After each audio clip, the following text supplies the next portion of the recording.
terms are difficult. Leo, thanks. Wayne is in Lancaster, Virginia, listening to XL 102 in Richmond. Wayne, you're on Rockline. Hey, guys. What's going on? Hey, Wayne. How you doing, Wayne? I'm all right. How does your new record differ from your last one?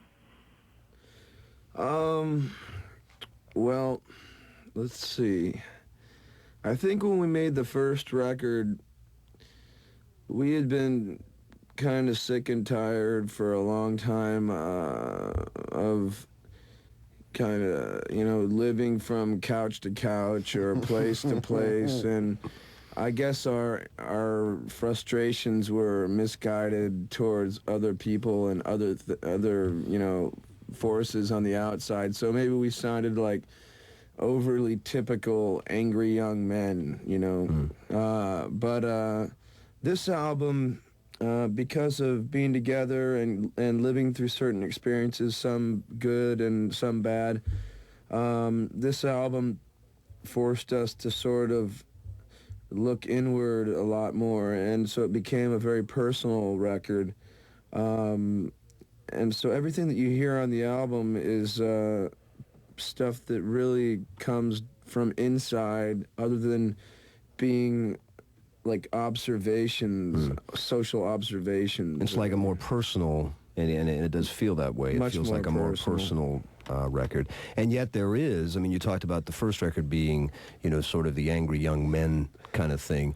There is certainly an edge to Purple. And the edge is not always pretty, if you know what I mean. It has a darker tone to it. Well, I think it's a lot. If you talk about anger and frustration, you can be angry at the government, you can be angry at, the grocer down the street or whatever, but when you're not happy with yourself, that kind of frustration and that kind of anger runs a lot deeper than anything that you can outwardly point towards anybody else. Right. Well put.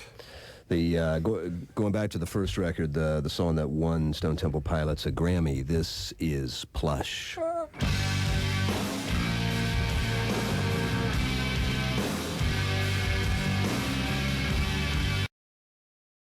That's Plush from Stone Temple Pilots. Stone Temple with us on Rockline tonight. Back to the phones now to Pasadena, Texas. 101 KLOL in Houston is our station. And Warren, you're on. Hey, guys. How's it going? Great album. Man. How are you doing? Thank you. Fine. As for the people who've compared you to other bands, I think they're wrong. They're not listening to what's going on, man. Y'all are great.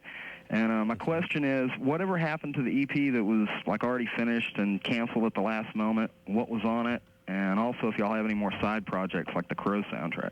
Well, basically, that EP was a perfect example of our record company just trying to really kind of cash in on an acoustic version of Plush. We really wanted to offer a lot more than just the acoustic Plush, but that seemed to be the main focal point of that EP, and we just weren't into that. And we just felt we had more to offer. Just beating that song, it's been beaten. We're just sitting here, talking about it while it was playing, and the song is just been played so much. And as the writers of the song, you get to a point where you really think, do I really have to play this song again? Which is a wrong way to look at it. People want to hear it, and obviously it's still playing. But the main point of that EP just didn't sound right, and we just felt we had more to offer, so we just kind of held it inside and didn't allow it to come out. However, though, there are certain other little, musical project ideas that we have in mind right now that, we might be putting out sometime within the next 6 or 7 months, but they won't be focused completely around one song, and one song being like a marketing standpoint. It'll be focused on music, or different types, different sounds, different vibes. It won't be the next Stone Temple Pilots full-length LP, but we might be interested in putting something out otherwise, just for the hell of it, Warren, thanks for the call. Quick reminder here, a little bit later on tonight, we'll be announcing the winner of our latest Rockline contest, in which you and a guest will experience an all-American original tea party on the 4th of July weekend coming up, and that'll be taking place in Boston. All of this will be courtesy of the people at Lipton Original Iced Tea. We'll have more of your calls and more from Stone.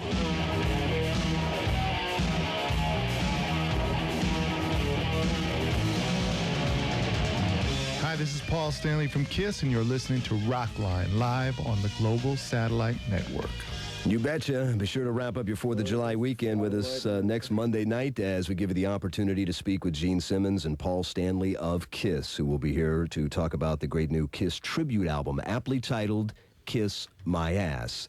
That's an evening of music and conversation with KISS next Monday night, exclusively on Interactive Radio Rockline. You guys... which we were supposed to be part of. Is that right? You were supposed to be part of the KISS tribute? Yeah, actually... The girls backstage are like a pack of wild dogs.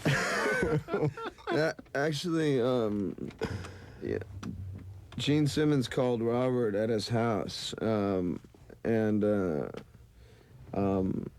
said to him, you know, that... Actually, what did you go ahead and tell the story? We were supposed to be on that album, and there was another example of the corporate politics, the record company intervening with your art, and just kind of completely nixed it. Yeah, just muffing it up. Well, and I know you. I mean, you got Weiland. In your early days, weren't you a member of the KISS fan club at one time? I think everyone kind of was. I mean, sure. I know that Robert and Dean and Eric as well. I mean, when you're 9, 10 years old, I mean, and you're a Marvel comic book collector. I mean, KISS was the closest thing to real life comic heroes. And they played music too, right? Yeah, they played rock and roll. And they played rock and roll. But I don't know. It's like, nothing really against our record company. They got their own reasons for doing things and stuff, but I don't know. That sounds like it would have been cool. But we worked up a pretty good version of Watching You, though. Really? Yeah. Cool. We are here live in Miami tonight with Weiland and Robert from Stone Temple Pilots, and from their new album, Purple, this is Unglued. Is Unglued from the new Stone Temple Pilots album, Purple. We are here with Weiland and Robert live in Miami tonight. Let me pass along a few dates. As I said, the tour opens here in Miami at the Night Center this Thursday. You can catch Stone Temple Pilots in Tampa on the 1st of July, in Orlando on the 2nd at the Edge Concert Field in Orlando, in New Orleans on the 4th at the UNO Lakefront Center, in Houston on the 5th at the Astro Arena, San Antonio's the next stop on the 7th of July at the Sunken Gardens there in San Antonio, Dallas on the 8th at the Starplex, and Milwaukee on July 10th at Summerfest there. Those are some of the dates, and we'll have some more to pass along to you for Stone Temple Pilots.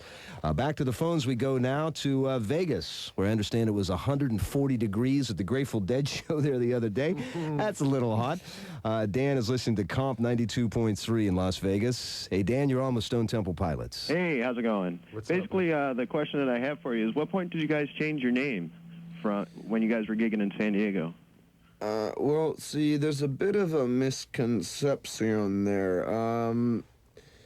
We're not from San Diego. Our guitar player, Robert's brother, Dean DeLeo, has lived in San Diego for about 9 years or so now. The rest of us were from the Los Angeles area, and that's where we sort of formed the band and started playing around. It just got to the point where we, were able to play shows in San Diego because Dean lived down there. When we changed the name, we made the first record, Core, under the name of Mighty Joe Young. And the actual day that the record was completed mixing, we had this sort of little studio mixing party thing. And our manager got on the phone with us and said, there's this old blues cat in Chicago that they dug up from the dead, and he still had his guitar in hand, and he decided to go out on another tour. So we were afraid that we might get into some kind of legal troubles. And his name that he went by was Mighty Joe. Mighty Joe Young. It's actually funny because before we did Core, we did a gig at the Whiskey with the Henry Rollins Band, and I was